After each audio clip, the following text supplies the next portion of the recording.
The Wednesday Week is sponsored by Michael Constantine Wealth Management. We bet you can't find a financial advisor closer to Hillsborough Stadium. Couldn't make it on the pod this week, so I've chosen to go watch John Wick instead. So I need 3 hours of hyper-violence, of just balls-to-the-wall action. 3 hours of it, just to get rid of the awful disappointment and anger I feel about losing. Conditions are terrible, going down 2-0 down to them in them awful conditions in that tight little League Two borderline conference pitch. It showed great character to come back, but we still shouldn't be 2-0 down to Cheltenham Town, especially when you're gunning for the title. The lack of effort by some players is just absolutely shocking. The midfield, I think Darren Moore's scratching his head like, what's he do without Byers? He's tried FDB, he's tried Backinson, and he's tried Dennis, and they've let all three of them let him down. So what do we do next? We just not play a third midfielder and play an extra attacker. Who knows? 4-3-3. Fucking I ain't got a clue. But we need to win on Saturday night. Is it the buffer's gone, completely gone. So the game in hand's gone. 2 weeks ago we had an awesome position, and now we've absolutely cocked it up, good and proper. So now the disappointment I feel is very similar to my early 20s. So there was this girl in my teens, and I lusted for her, yearned for her, and she saw right through me. And then in my early 20s, we both found ourselves single. We reconnected, and it was going all right. And she said, I'll come out to your flat, we'll get a bottle of wine and watch a DVD. And before Netflix and chill, lads, you know what was happening. And on the day of, the big day, she messaged me, said, it's alright if my mate comes, and can we go to the pub instead? So not to use a Wayne's World quote 2 weeks in a row, but no stairway, denied. So yeah, proper disappointment about the run of form. 2 points in 12. It's dire. It's uncharacteristic of this team this season. Hello, good evening and welcome to another episode of the Wednesday Week. My name's Dan Fudge, and tonight we're talking about a very wet Cheltenham. Was it a case of dropping points, or was it a hearty, gutsy response to going 2-0 down? Did the conditions suit them better than us, or did we just take a while to realise that we were going to throw it away at the final hurdle? Tonight, to make sense of it, is Ash, Stevie and John, and as ever, we'll try and answer all of those questions. Lads, I am still hungover from Tuesday night. Driving to Cheltenham from 3 hours away was a dreadful idea. So I've got bags under my eyes you can go shopping with, so that's nice, isn't it? Good for you. Thanks, man. Is that why you're wearing a hat? You've done really well. Now, Stevie, I haven't seen you in a while. Where have you been? I know. I've missed you. Of course you have. Now, Cheltenham should have been an essential walk in the park, would you say? But given the run of form that we've been on, we've now not won in 4 games, despite having the title absolutely in the palm of our hand and fingers on the trophy, as it were. We seem to have just struggled for a bit of form. What do you make of it? Do you think it's injuries that have got involved, or do you reckon that we've just seemed to have bottled it a little bit? I mean, where are you coming from? Because I think the other three might disagree. I don't think we bottled it necessarily. I think there's no getting away from the fact that the injuries are the major issue, aren't they? That's the outlying problem that we've got. The games that we've played, Barnsley was a different one, but we've done Barnsley already. But Forest Green and Cheltenham, if you put Byers and Windass in that squad, it's a totally different sort of situation, isn't it? There's no getting away from the fact that the 3 players that we privately sort of argue about as to who's going to come in and replace Byers at the moment. You can argue cases. They're not very strong cases, but you can argue cases for any one of Dennis, Delibashiru or Backinson, and nobody's picked up the mantle out of those 3, have they? And if anything, it goes to show the chasm that there is between that first choice 3 in the middle of the park and the 3 that we're saying were adequate replacements for them. It just hasn't been the case, has it? And there's I don't think any one of them that have had their opportunity of coming and taking it with any sort of credence whatsoever. So when before the the lineup was announced or the game kicked off, nobody raised an eyelid from my point of view about it being Backinson over Delibashire or Denerim, but nobody's running away with it at all, are they? And that's causing a major issue. I don't think that's putting it politely, that, isn't it? Well, yeah, I'm trying to be diplomatic. As we know, I'm a slow starter. I'll get into me flow in a little while, but I think the major issues that we've had over the last 2 games have actually been the midfield. I do, and I know we'll probably talk about Stockdale over Dawson. We'll talk about the back 3. We'll definitely talk about Iorfa at some point, but we're struggling at the minute because the midfield 3 aren't firing. Now, John, it was Gaz Robinson actually. Come on Wednesday. It was him that said it on Twitter that it was a bit disrespectful to drop Cameron Dawson in order to put Stockdale in. And Stockdale in his post-match presser said something along the lines of he didn't know he was playing till quite late on. Did you feel yourself that it was harsh on Dawson? A touch, yeah. I didn't really see anything that immediately made me think we need to drop him in and bring Stockdale back in. I think they've both got an error in them, and we'll talk about that as regards Cheltenham's second goal. I think they've both got an error in them, but I didn't necessarily think that Dawson had a string of errors or a string of performances that suggested that Stockdale was going to get his chance. So it was a little bit surprising, as was moving Dom Iorfa to sort of centre of the back 3 as well, rather than the right side as you would normally expect to see him there. So I didn't necessarily see the Dawson thing. It almost felt like he was going to shake it up. He needed to shake it up, and he just decided whether he thought that Stockdale was more of a presence at the back to shepherd the back line as well and be a bit more vocal. I don't know if that was his thinking with that experience to just gather the players together during this bad run. I mean, we know Stockdale gave quite an emotional speech to Radio Sheffield after the match as well. A couple of sound bites there if people haven't heard it. He was really like saying to the lad, come on, let's not let this slip in typical Gerrard fashion. And kind of like trying to rally the troops, so to speak. So maybe there was some part of Darren Moore's thinking that was like, I want to get this guy back between the sticks because he offers more than just being a goalkeeper. He offers a presence there, he offers some maturity, a calm head, experience, and he's going to rally the troops. So maybe that was his thinking. Maybe. I must admit, it was all the right words. I just wish that it manifested itself in the game. Now, Ash, before I tell you about my experience going to Cheltenham, is there anything you like that about the game? Like, essentially we had what some could argue was 3 fullbacks at centre back last night. Dominic Iorfa coming in for a certain amount of criticism. I must admit, in terms of people that were playing poorly, he wasn't at the top of my list on that day. But is there anything you want to add about the game? I mean, how do you feel about our promotion chances since that result? Are you looking back on it thinking, that's a hard fought point that we've got, which as the game panned out, it pretty much is. But surely, I mean, I'm looking back at the predictions we made last week. Simon went for 2-1, Holly went for 2-0.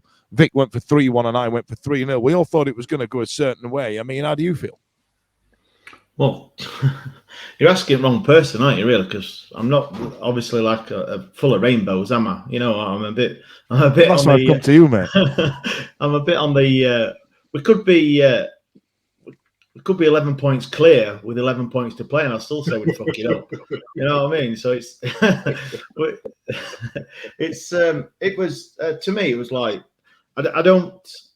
It was if you obviously read social media where I spend 23 and a half hours of my day, it was a must-win game against Cheltenham, and we didn't win. So what does that say? Must win, and then so to go 2-0 down as well, and when we're supposed to be getting a bit of a performance from Sunday, it was a bit of a shitter, really, weren't it? And I mean, the conditions were awful, and it looked absolutely abysmal.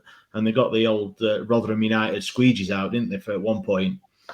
It's weird, Ash. They actually had rollers like a huge roller on a stick. Now, what the fuck's that gonna do? You know what I mean? Surely you just want a straight piece of wood to just like they had at Rotherham. They managed to push it off and scrape it back on. We've got rollers like a rolling pin. What the fuck? Who's come up with that? It was a ridiculous idea, and they didn't pitchfork it at all. It looked abysmal, and I don't know. Obviously, I didn't go. It was one of the games I haven't been to. I'm so glad I didn't. But obviously, looking about, it was reading social media and stuff. People saying it could be called off if it continued raining. It was that bad, and the pitch was getting a bit waterlogged in places. Especially, I think it was in the away end, first half away end in the goal mouth. But the conditions are the same for both teams, though, isn't they? So I hate the condition thing. It's bollocks, isn't it? Because it's both teams playing, so the conditions are the same. I tell you, it is, though, isn't it? What's the difference about? Hang on. Let me tell you about my day, right? Because you'd have been pissed off, Ash, if you'd have gone through the same gate I did. I'm right? always pissed off, mate. So no changes. You'd have been mega pissed off because there's something happened that you took really personally. So yesterday I was in the midst of my boss just turned up yesterday and he said, "Fudge, I've come to do an audit." Sick one. So I was sat there and it's got to about midday and it's 3.5 hours away, Cheltenham. You know what I mean? So I'm like, boss, can we wrap this up? He went, why? I went, I might have a sniff of a ticket at Cheltenham and I don't want to pass it up. Now, I got rat ass the night before. Driving 3.5 hours, not my finest moment. Got there and Holly and her dad were there and a chap called Liam I'd not met before, lovely fella. And met Simon and went to the ground, all the rest of it. And as we all separated to get into the turnstile, I've got the same midlife crisis trainers as you, Ash, but mine are just black. But there was the deepest bloody puddle right in front of the turnstile, and I got it. Oh God, I had trench foot for the rest of the bloody day. Oh, Ash should have been furious because yours got a bit of white on. So with the Nike cream eggs got wet. Yeah. So I've gone in and I thought, right, I'll turn around because I didn't really say hello to because there was just a melee of people. I didn't really say hello to Holly and Steve. I just picked this Liam up. He was the geezer who had my ticket. And we've gone in. I turned around to find where they'd gone. And they weren't there. I was like, so just me and this geezer I've never met before. Like I said, lovely fella. But I was like, where's Simon? Where's Ollie? Where's it? Turns out they're in the other stand. So we're in me and this Liam are in the stand behind the goal. And then I've got 5 of my mates on the other side. So I thought, I'll walk around there. Vic's over there. Holly's there. Simon's there. Simon's mate 80. Simon's kid. Holly and Steve. And like, they're all over there, right? And I walked up to the car and went, excuse me, can I go there, please? No. Oh, just all my mates are there. No, you can't come through. So, but you know when like you're getting told no? And you just think, well, fine, I'll just take an absolute swing because I'm going to go down a swing. I went, well, fine, fuck off then, you miserable pret or something. Something very damn Fudge. You know what I mean? Anyway, I had a lovely time watching the game. But right, so first half. The hangover kicked in at that second. We'll be right back. Goodness, Jesus Christ, Daniel. The hangover kicked in at this second. I've got a wet foot. I'm hungover to sin, and I'm absolutely bloody exhausted. So it's pissing it down. And so the first half was weird because it's when it rained its heaviest at the start of it. And players like Bannon, who like getting the ball on the floor and passing it around, there was a few times when the ball had just stopped and we couldn't really get the momentum in terms of how hard to kick the ball. Now, Cheltenham's way of setting up was clearly just to hoof it to these big lads. They're big number 4 and they're big number 14. Absolute monsters of human beings they were. It was like a team of Aidan Flints. So that they could, and they've got Alfie May up front who's absolutely lively. He's an utter toe bob scumbag, but lively, right? And so when we got to the second half, we could the weather had subsided a bit around half time. So they managed to kind of work it out, which is why I believe the scoreline went as well as it did. But I need to talk about Tyreeq Backinson in that midfield. Now, Steve is absolutely right. We've got 3 people who could step into that role after Byers on paper. We've got FDB, we've got Backinson, and we've got Adeniran. Neither of them have grabbed the bull by the horns. But in that game, in that what you'd refer to as a 6-pointer, Backinson was an absolute passenger. And my critique, Steve, that I'm going to pass on to you because I've spoke for a long time now, I thought Darren Moore dragged his ass far too long to hook him off the field. Why did he wait until 70-odd minute to get that useless asshole? I mean, he was useless. Now, this is Tyreeq Bakison is a better football player than I. Don't get me wrong. Now, it could be that he I'm didn't not even like sure that's the case based on last night. Right, I'm trying to be diplomatic, right? So it might not have been his game. He might have felt that the first half it was going over his head. It weren't. He wasn't on his toes. He wasn't quick enough. He didn't react quick enough. But on one hand, he's had a fair bit of time out of the team, all that type of thing. Now, how diplomatic do you want to be about him, Steve? Because he was poor, and Darren Moore dragged his feet. Diplomatic Stevie would say he's had an opportunity. He's not taken it, and I don't think he can have any qualms if he's seeing the season out on the bench. To be honest with you, full of rage and fury. You guys know me. We'll have Ash on one side of the spectrum, who's a negative Nelly, if you like, of the podcast. You'll have me, who is the most positive. I'd like to think I'm the most positive out of the lot of us. I'd like to think I'm the most positive out of the lot of us, but I've woken up. I was messaging last night. I've woken up this morning. I'm in Ash territory when it comes to certain players that were there last night. I really am. Really? Yeah. Did you Not in terms of the outlook, not in terms of where we're going forward. So I think there's a conversation to be had. But Tyreeq Bakison was offensive last night. I genuinely believe that. I thought he was really, really poor. I've been a proponent of the three of them. I've been a proponent of Dele Bashiru. He's been the player for me. And I think although he's been poor, there are times where people are a little bit overcritical of Dele Bashiru, but I understand that. But Bakison last night was a scarecrow. He did nothing. He didn't affect the game. You're asked why it took so long to drag him. I think the reason that he's dragged him is because we've gone behind. He's brought Wilkes on. Did he bring Wilkes on at about 70 odd minutes? We spoke about Wilkes on the show, Steve, namely yourself as well. About is he the player we thought he was? But he was lively when he came on. I must have 100%. He affected the game last night in a way that Bakison didn't, and I think. If we go back a step, when the team was announced at 6:45 or whatever, eyebrows were raised, and they were raised on Sunday. I wasn't on the other night, but they were raised on Sunday when we were talking about the changes that were made. And I thought, I think I said something either on socials or in the group about it being a necessity that we're not arrogant with what we've done. We're not going to be complacent. We've changed it for changing it for the right reasons. And I don't think that came to pass on Sunday against Forest Green. And again, last night, off the back of that performance Sunday, I was actually all right with him making the change. I didn't really care because there were people that he'd left out the other night that you'd go, all right, we can argue that we've lost the game against bottom of the league. He wasn't happy. He needed a reaction. Needed to change something, so he's changed it, and he made the change that he made. But putting Bakison in there. Sorry, Steve. Sorry. What did Bakison do on Sunday that warranted keeping him in for last night? Absolute fuck all. And Darren Moore still picked him, so that's on him, isn't it? Got to be. It is to an extent, but at the same time, I'd also say, right, you've not been at it. We can argue. It's hindsight's a wonderful thing, isn't it? We can argue the fact that we're saying. He didn't do it on Sunday, so you get it right on Wednesday. Or we can say, because if it goes the other way and he puts Dele Bashiru in, there's as many people going to argue for any one of those players that we're talking about tonight. There's as many people going to argue for the inclusion of one and the exclusion of the other two.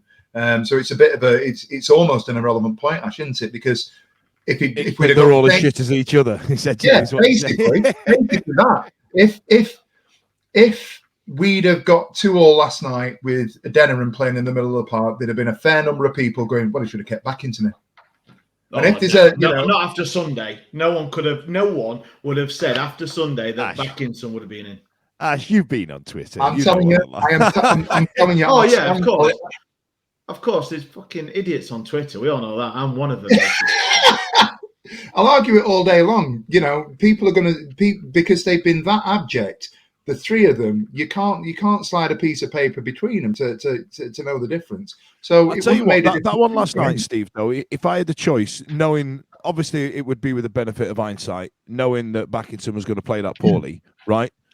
Out of the three of them, I would have picked Dele Bashiru purely because I feel that he's a lot more physical, and it was a very physical game. But then again, hindsight's a wonderful thing, right? I can't disagree with you. But we've done that before. We've had this argument, and we've said put Delabashiro in. And I'm out of all of us here tonight, I've been the biggest proponent of his, and I've done a 180 on him because I just don't get it anymore. Out of the three of them, I'd have probably put Reece James in and put Firmino in the back three. Hey, listen, Reece James, given some very difficult conditions and some strikers that were faster than him and significantly taller, was absolutely outstanding last night. He was my man of the match, Reece James. I thought he was absolutely brilliant. Who got it, by the way? Did they give it anybody on the telly? Man of the match. I think Alfie May got it, didn't he? Yeah. Actually, he is a scumbag, to be fair. But then when Lee Gregory started scumbagging back, it was fun to watch. Now, John, there's another player I want to talk about absence, and it's Josh Windass. Now, what was very apparent last night was that because Windass has been out, we've been kind of forced into a change of playing Smudge and Gregors at the same time. Now, this is no slight on the pair of them, but they both play the same position. If you play Football Manager, they are SC. You know what I mean? And Josh Windass for me is an AMC, just plays off, or an FC, forward centre, just plays off the shoulder. And what he does, if you've got the midfield here and the strikers here, Windass connects that, but he also goes left and right. And we were sending a lot of balls into some spaces where Windass would have absolutely swept it up. Now, I understand why Smudge and Gregors were on the pitch at the same time. Of course I do. But we weren't playing the formation for two out-and-out strikers last night. And I feel that that's where we missed Windass.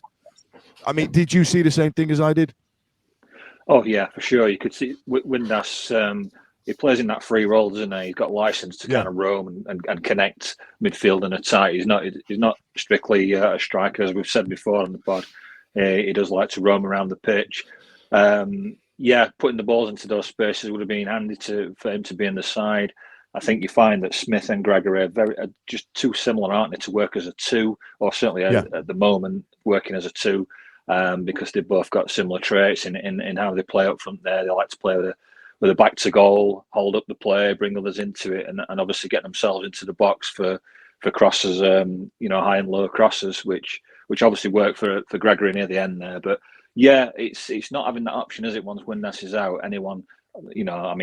Wilkes came on and did a little bit last night, but he's been largely invisible, hasn't he, this season through, either just not being picked or actually being injured. And so we do miss that creativity that Josh Windass brings to the side. And when you're playing Smudge and Gregory together, it's just like playing striker 1A and 1B, isn't it, really? And what we need is a little bit more than that. But sadly, we've just not got it through injuries. And so Ash, do you feel that, like, I saw it mentioned a few times on social media last night. Do you feel like because we've had injuries now, all of a sudden the fact we didn't really sign anybody in January has become this huge prevalent thing that everybody's now talking about? But I'll be honest with you, Ash, I didn't really give a shit back in January.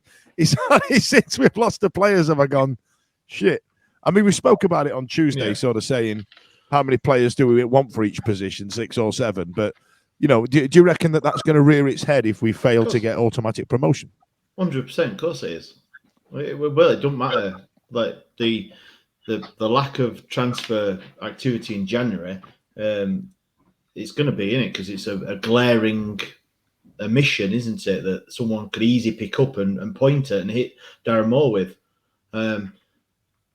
He has said in interviews that he did try, but he didn't want to just bring anyone in, which is great because we've had it in the past, haven't we? That we've seemed to bring people in for the sake of it, faces and everything like that. If Darren Moore, I mean, obviously, I keep saying I am negative and things, but for one thing, I do think that Darren Moore's done is the transfer. 99% of his transfer dealings, not just in and outs as well, have proved to be all right, apart from Backinson, obviously. But listen, the player I saw against Southampton in that midfield, he was given a specific job to do. He was outstanding. Yeah, it must be a confidence thing, a lack of game time, everything's got to be anti. You don't I wouldn't say that any footballer at this level is dog shit. As in general, his form may be the player plays, but they're all at a certain level, aren't they? So he is at a certain level to be able to play in League One. But it's just, do you know what? Let me give you some insight. So about 7 years ago on this podcast, we spoke to James Kay. You've probably seen him on Twitter. He used to play for the club. Used to play youth level and under X amount and all the rest of it. And he tweeted something really interesting. I thought that was after the Forest Green game, saying that it's ridiculous that we don't have the reserve team league anymore because all of a sudden you're not getting any minutes of competitive football at all, and you're expected to be ready as soon as you get called upon, which I actually think is a really solid point, right? I mean, when was the last time Tyreeq Backinson really had a run in the team, or any team, as it were? So, do you feel that that's like a factor, Ash? Not obviously by the state of me played any sort of football. I wouldn't know this, Daniel. Obviously, James Kay, he would have a hell of a lot better insight than me. Mm-hmm. Table football's about my game, mate, in the pub. But it must do, yeah, of course. I can't. I've not got much to say on it because I ain't got a clue. But it's got, for someone who watches football week in, week out, home and away, and watches bits and pieces. Then yeah, I would imagine it does. You don't. You can't be up to speed. They do say match fitness and things like that, don't they? You can't be up to speed to playing competitive football if you've been sat on the bench for the last 6-7 weeks. But absolutely. But they're getting paid and they are expected to. But you're not going to be, are you? So it is hard for anyone to come in, and we have had a settled, what would you say, 13, 14 over the season, and then it's been obviously injuries and things like that squad. The only thing is, and you can't legislate for it, is obviously people said we got one of the, if not the strongest squad. Doesn't look like it though, does it? At the minute, if you think we've had injuries, which every team has, the backup players, which I'm sure it's the same for every team. Ipswich, if they had a couple of injured players that have been sat on their bench for 3 months, like I say, so it's a hard one, but it is what it is. But yeah, January probably should have brought someone in. If he couldn't find anyone, then can't help it, can he? He's not going to just bring anyone in. Love to have brought a striker in, or not a midfielder, because no one ever said we need some midfielders, did they? Even if you're saying about transfer, we're a centre back and we're a striker. We've got 6 of them. We should be great.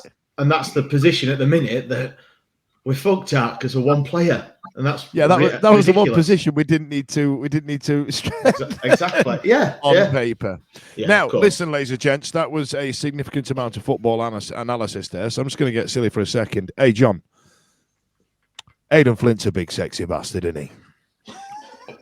Bit of a man crush on him, haven't you, Dan? Mate, I tell you what. Listen, so that goalkeeper last night, apparently it was his first ever professional game of football. And I must admit, he did really well. His shithousing was top notch. The amount of times he kept pulling his socks up to take a goal kick, and he pulled them up that much, like he couldn't do it anymore. He needed to come up with other things. But I tell you what, I think he could have got to that goal, but that was a solid goal and the start of our comeback, right? Yeah, absolutely. That's Aidan Flint all over, isn't it? He's gonna when you're down fighting in the trenches, you want Aidan Flint on your side. He's just gonna roll his sleeves out. He's gonna go up and play as an emergency strike if you need him to. He's gonna put himself about. He's gonna be physical. He's obviously big and tall and strong, 6'5", whatever he is, and he's gonna be a threat. And like we shoved him up there for that free kick. Lovely delivery by Bannon. Wasn't a bullet header, like you said, by any stretch, but it was an accurate one. Like, edit back from where it's come from, as they teach you to do. And it found its way into the corner, and we're back in it, aren't we? And game on, 2-1. He was going up for a few of them. A pity he couldn't do it at Barnsley, though, wasn't it? Oh, he had some good ones, missed chances at Barnsley, yeah. But at least he's not got a 50p head like Dominic Iorfa anyway. That's, what did you think to Iorfa, John? I mean, you know what I mean? Dreadful. He was at the other end of the pitch when he started making a few mistakes. I mean, what did you see?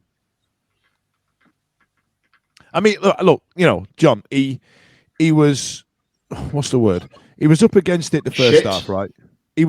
Listen, there were some really difficult conditions. He just looks like Bambi on ice, doesn't he? He just absolutely looks. Yeah, I'm here. Can you hear me? So does Carlton Palmer. Carlton Palmer. Yeah, but Carlton Palmer, he still looked like he was in control, even though his legs were going all over the place. He still looked like he was in control. Iofa just looks like, he can't clear his box. He heads the ball back into danger. He heads the ball up and back into the attacker's path. He stabs at things. He panics. He's just, I used to think, why have we changed him, from a right back to a centre half? And then for a short time, it looked like that was the right move. But now I'm starting to think we should have left him at right back and, try to get another centre half. I know we couldn't keep McGuinness. I mean, if we'd have kept McGuinness, I'm still thinking we're unbeaten on this run, to be honest. But that we can't dwell on the past. But yeah, I think Iofa, he's just calamitous at the minute, isn't he? I mean, I don't know what you do with him. I mean, he's a confidence player. Bottom line is a confidence player. You can look at, and I think the two people that we've talked about and are probably going to come out under the most criticism last night are going to be Iofa and possibly Backinson. I've got one more. Oh, I've got a couple more. The ones that we've talked about so far. Hang on a minute. Backinson isn't lacking confidence. Whatever it is that's going on with Backinson, there's a lack of quality there. But from my perspective, when it comes to Iofa, when Iofa's getting plaudits from the crowd, when he's that stereotypical, you win your first header, it makes your chest come out a little bit. You clear your lines and you're doing well, and he grows into games. But if he's bang average in a game and there's a couple of things that happen, he shanks one out or he 50p's it off the side of his head, I don't even know if it's people like Bannon then turning around and talking to him and saying, right, you've messed that up, so now you need to do this. And then all of a sudden, in his head, does he go within himself? Because he got progressively worse last night. Hang on. But let's talk about it, though. I mean, Steve, how many times have you heard it? Yeah, the ball's coming over and some arsehole fullback who's a foot shorter than you goes, no bounce. And you're like, what the fuck? And all of a sudden, you've got to stick your head up against a ball that's been in the air 50 feet. And he was doing that really well in the first half. He was getting something on it, right? And yeah, it's going to skim off everywhere. The weather was bloody awful. And you're right, he probably did. He did get a little worse. And I'd argue just how injured he is when he went off. Purely because the ball then in the second half hit the deck a lot more. And all of a sudden, his aerial prowess, taking it off him a little bit. Because Alfie May's like 5'2".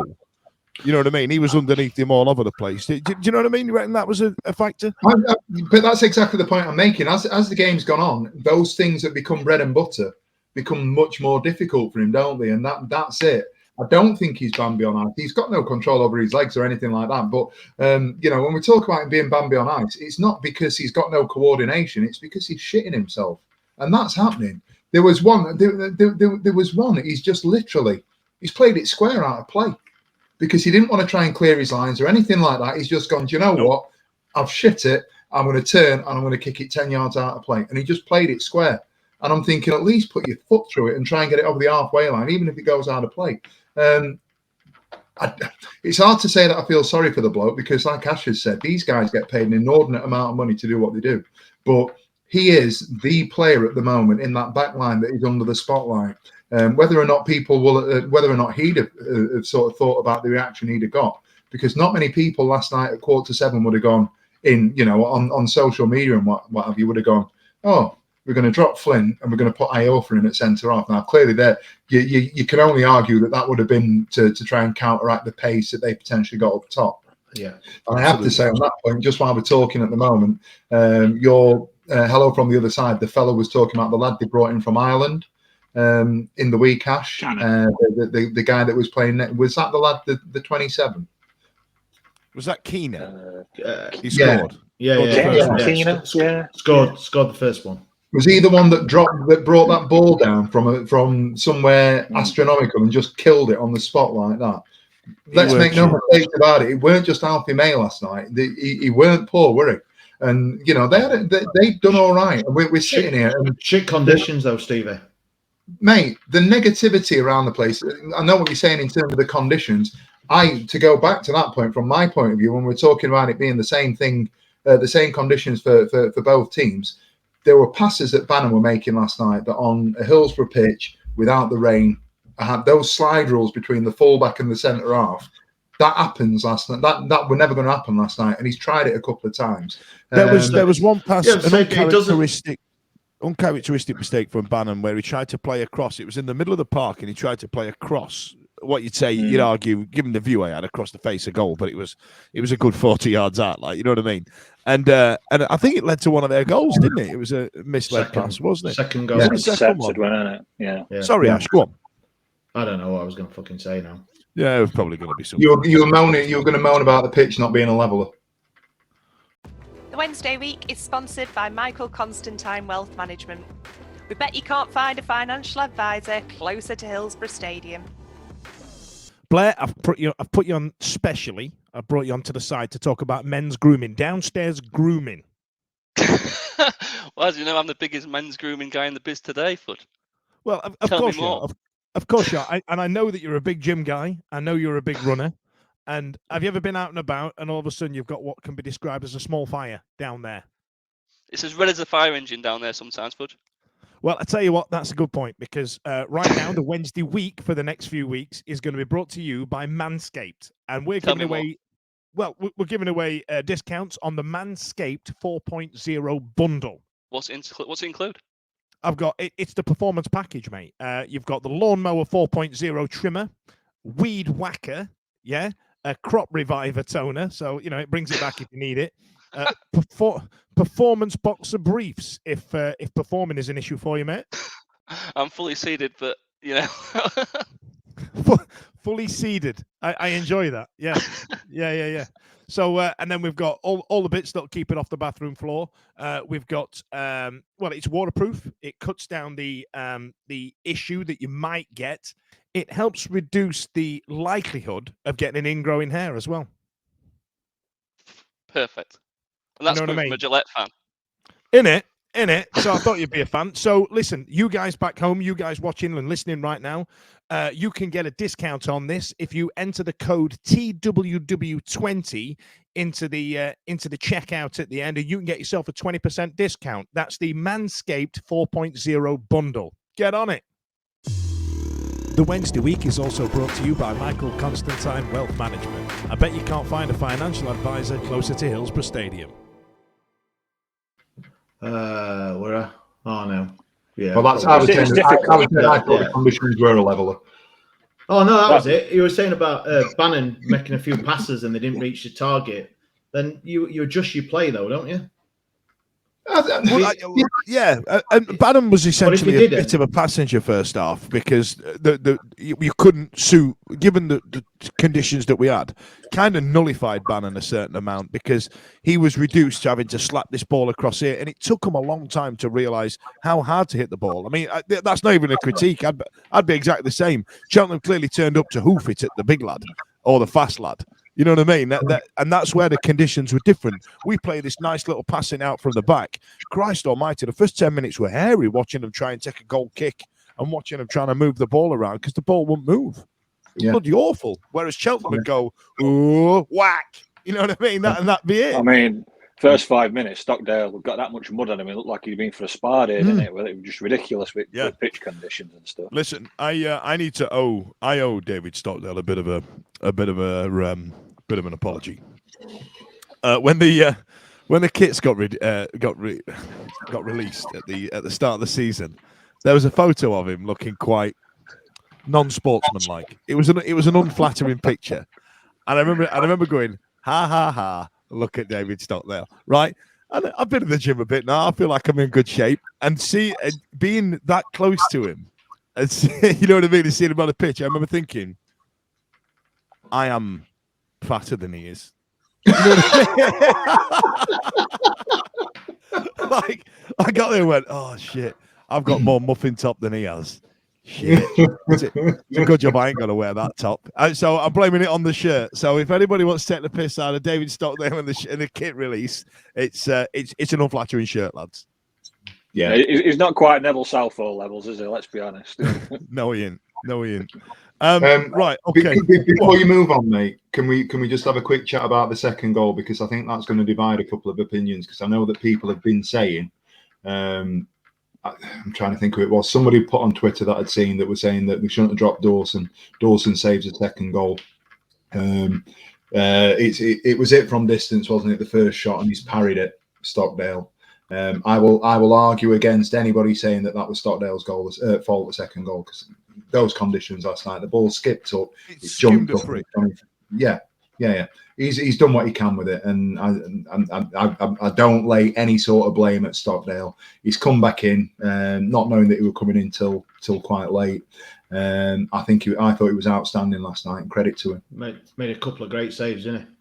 Yeah, he did actually. First half kept us in it. The first 15 minutes kept us in it. He had 4 or 5 absolute worldly saves. Now, there's one player that I'm gonna not slag off, but I just kind of want to question a little bit, because I want to be diplomatic, and it's Jack Hunt. I've seen him come under fire a little bit on Twitter, and I've always thought it quite harsh, because I always feel that Jack Hunt's a bit of a baller. I think he's lively, he's quick, he'll chase anything down, yada yada yada.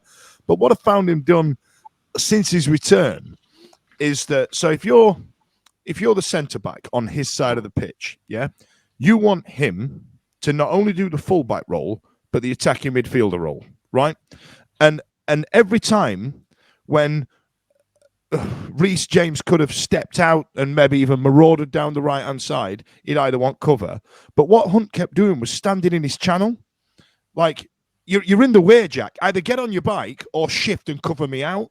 You know what I mean? And it happened far too many times. He just, and I just remember thinking, has his legs gone, or is he not an intelligent footballer? You know what I mean? You were nodding away, Steve. I mean, what do you think? Legs have gone. Is that what it is? Is that what older players do? I was trying to work it out. It might have just been that game. I don't want to be overly critical, but I just, because he made some great challenges, but I just feel like he was about a 5 out of 10 for me last night, and it started to irk me. Yeah, everything that you've said, I'd agree with. It just feels like he's like a battery that on low, or a machine on low charge without a battery. He's running out. Fucking hell, they're all been like that last 3 games, aren't they? He can't do what he used to be able to do, and unfortunately, it just goes to show that in the past, a player of that position, how much he relied on his pace, and I just don't feel that he's got it in his legs anymore. Hand on heart, I think he knows that as well. I think he's seeing his season out. And I think he plays like somebody who knows he ain't got the pace that he used to have. Yeah, and it's affecting him. I think if we're at full strength, we've got another centre half in, and we've got Palmer at right wing back. I think Hunt's happy with the next 8-9 games of cameos. I'll come on 15-20 minutes here. I'll see the season out with the lads. Been a loyal servant to the club, but I don't see him playing football at this level. But certainly not at a club like Sheffield Wednesday next season. Yeah, it's sad to see, and it's not a critique. It's more, Jack, you're better than that, or if you're not, hang the boots up, pal. You know, you're a top geezer. We're all behind you, but come on, man. You know what I mean? Yeah, he's like Summersby, innit? He's gone away to Bristol City, and he's come back. It's not the Jack Hunt that we knew. It's completely different, isn't it? It's not Jack Hunt Part 2. He's not. I thought, to be fair, John, I thought he was very good last year. I did. I thought he came on, and there were elements of what he was doing. He wasn't the player that he was when we were pushing at the top end of the championship, but I thought he'd done a reasonable job last year as we pushed towards playoffs. Is there an element? He did start off last season a bit leggy. And I remember Cambridge away, on that Tuesday night, Stevie, we went, and Delabashir scored, didn't he? He was awful. His legs had gone then. And that was like, what was that? That was early on in the season. October. What we got here? But then after that, he got a bit more game time, and I thought actually he did actually do pretty well. But obviously this is another 12 months into it on. I feel exactly How old the is he same now? what you've said, Dan. 33, I think.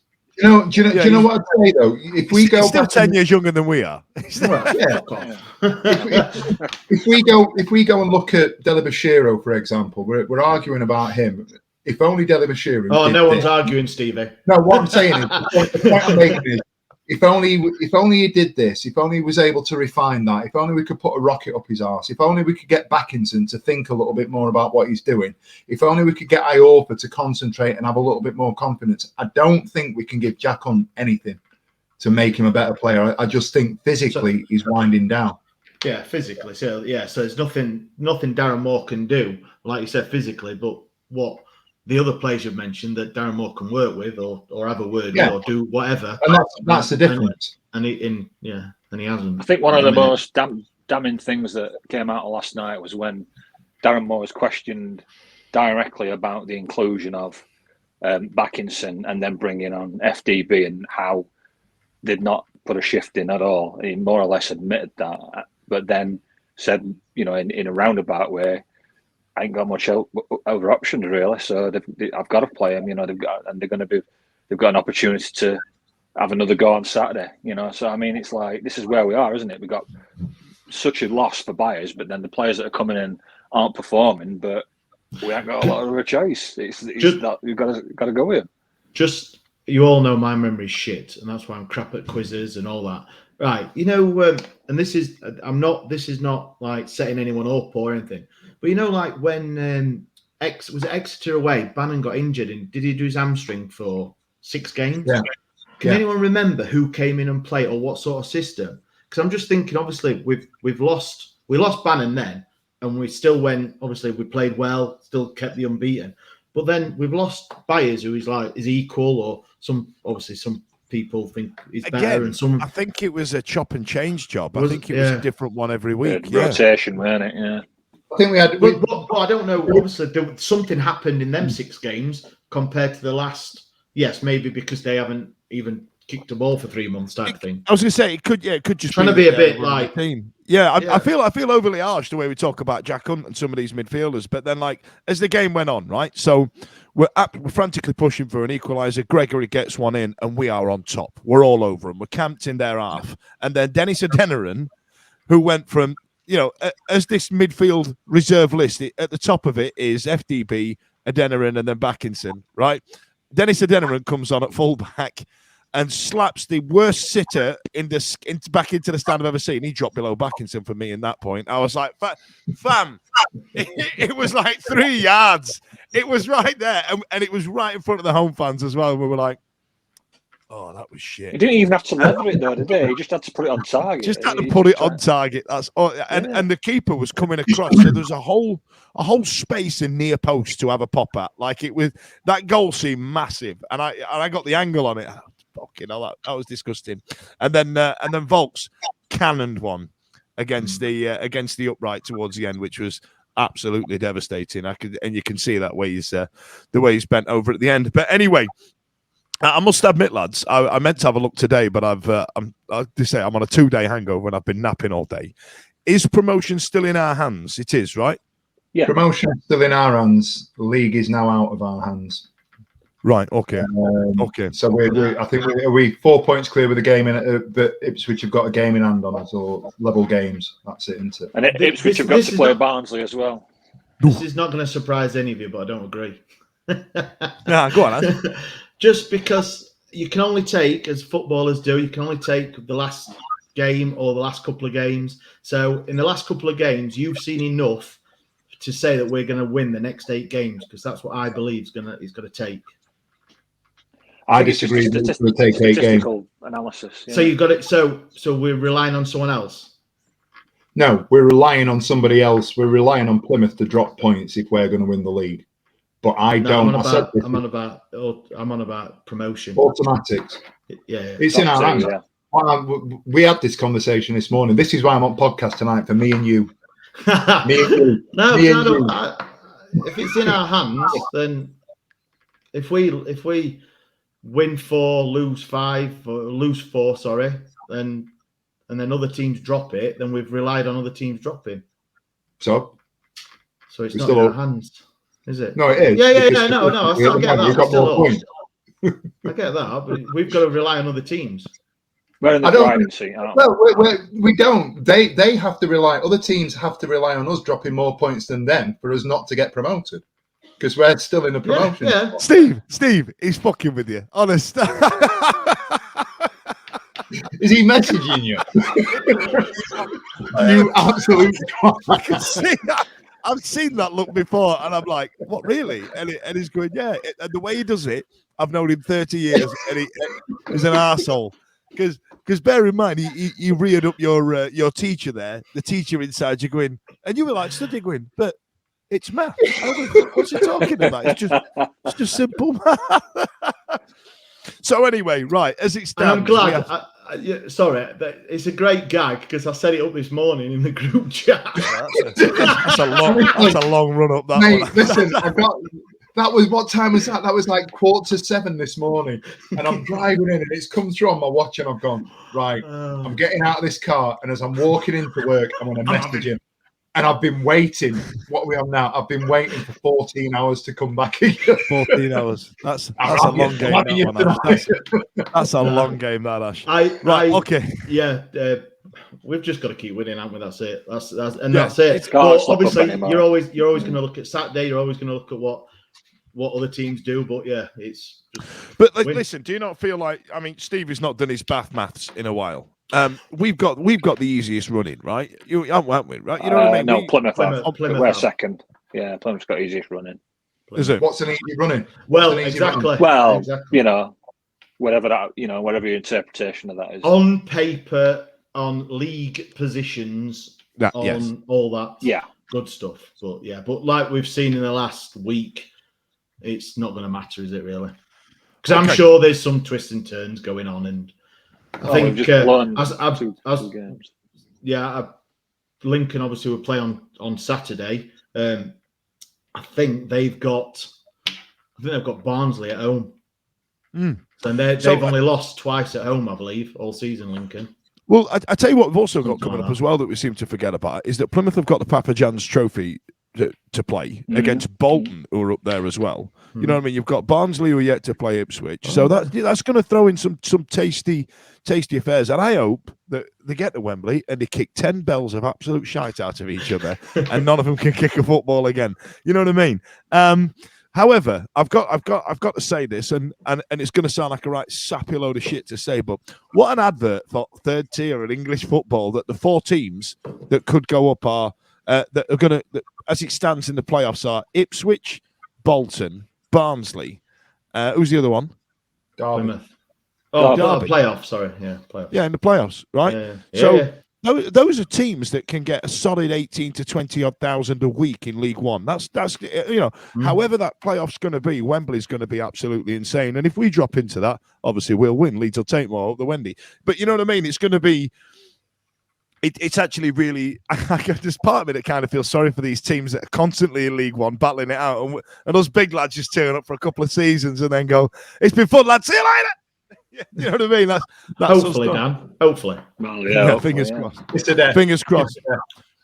Right then. So as it stands, we are in charge of our own destiny to get promoted, but not to win the league because we need Plymouth to drop some points. But in the meantime, it's the part you've all been waiting for.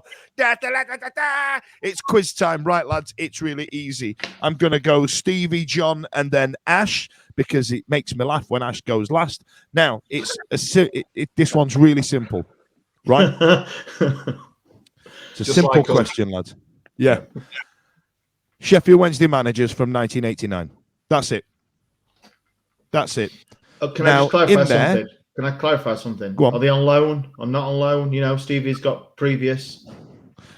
They're not doing any caretaker jobs. For example, Lee Bullen is not on this list. And to make it easy, neither is Darren Moore. So it's as easy as that, lads. 1989. I don't know if he were born in 1989, which is, depressing. So right then, Stevie, you're going to go first. Give me a manager. What's managed the Wendy? Ron Atkinson. Ron Atkinson is correct. John? Trevor Francis. Trevor Francis is also correct. Ash? Danny Wilson. Danny Wilson is correct. Steve? I'm winning this tonight, by the way. You can have it. Yeah, 100%. David Pleat. David Pleat, correct. John? Paul Jewell. Paul Jewell. I tell you what, lads, I'll not lie to you. it's pretty sexy that we've just done the first decade there. Like, you know what I mean? We're now up to 2000. Paul Ash. Sturrock. Paul Sturrock. Paul Sturrock is there. Terry Orth. Terry Yorath, yes. Peter Shreves. Shrigor, yes, he's there. What? Yeah. With a win percentage of 35.48%. After Paul Jewell. After Paul Jewell got binned off, he was on the 2nd of December 2001. I shall go with. Sorry, 12th of. For some reason, sorry, I got that date wrong. It's the 12th of February. Got it. Till October. Go on. Sorry, I was just getting my notes right. Go on, Ash. I've just forgot everyone we've said, so this might have been just. Oh no, I'll say any. Josh Lukai. Josh Lukai is on the list. Steve. Chris Turner. Chris Turner is on the list. John. Gary Megson. Megoland. He's on the list. Ash. Oh, right. I'm going because I hate this, but I'm going to go. No, he's not a man. Is he? I'll keep that one in case anyone else says it. Carlos Carvajal. Carlos Carvalho is on the list. We haven't got many left. We might get to the end of a list here, lads. We might get to the end of the list. Let me know. In it, Steve. Gary Monk. Got Monk on. He's there. John. Brian Laws. Brian Laws is there. Ash. Tony Pulis. Pulis is there. Oh my God, this is exciting. There aren't many left. Steve. Dave Jones. Dave Jones is there. Yes. That was going to be mine. There's only about 2 or 3 left. 4 left. How many? 4 left. 4 left. Bloody hell, we've done well here, lads. This great content. Really well. This top content. Go on, John. Stuart Gray. Stuart Gray. I didn't think anybody gets Stuart Gray. Anybody forget Stuart Gray? Then. As such. Ash. I'm gonna sound like a right penis here with this one. Mark Robbins. Go on.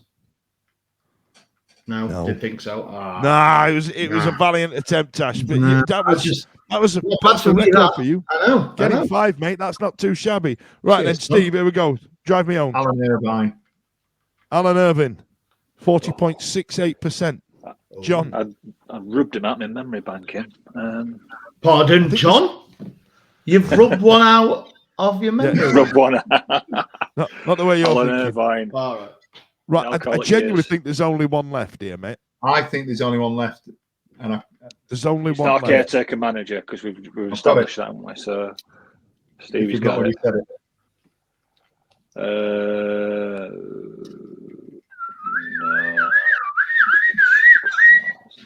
Jesus Christ! What was that?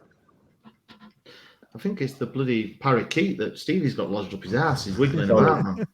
I thought that was somebody whistling. Go on, no, it was. Are you going to hazard me a guess? Sean